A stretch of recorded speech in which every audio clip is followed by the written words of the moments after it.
This right here is what failure looks like. Sometimes you try something and you fail. And sometimes you fail a lot. And this here is going to be a quick story on failing. So back in the day, we used to make this flavor called Cocoa Invasion.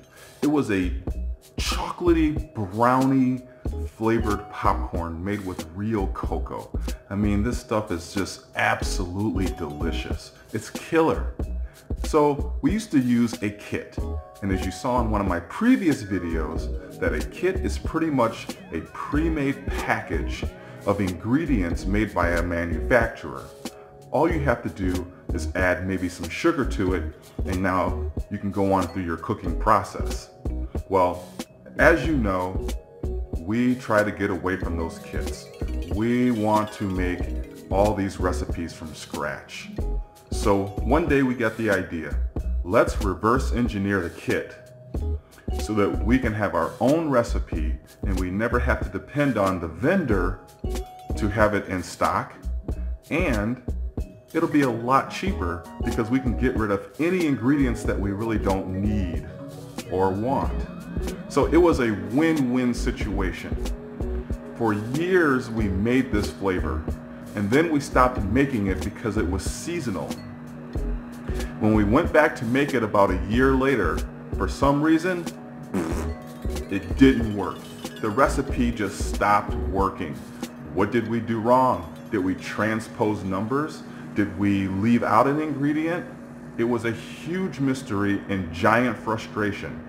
As a matter of fact, we were so frustrated by it because it lasted 3 years. It was literally 3 years before we could ever make this flavor again. We had to go back, reverse engineer it completely from scratch. That was not fun.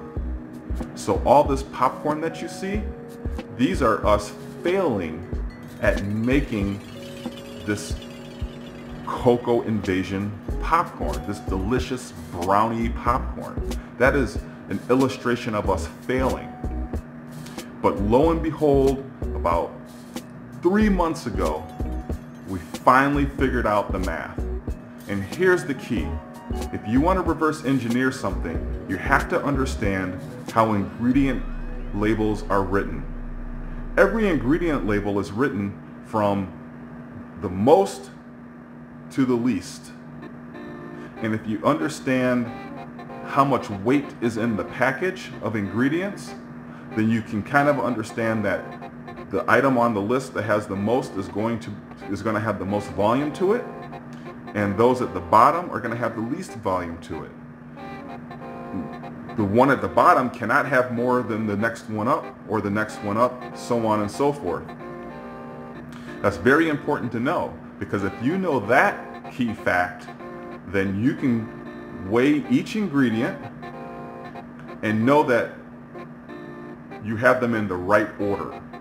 And that's key, because what you're trying to do is you're trying to achieve the weight that is on the label. How's that for a little secret? So whenever you're looking to reverse engineer something, that's how you do it. It's basically a math equation.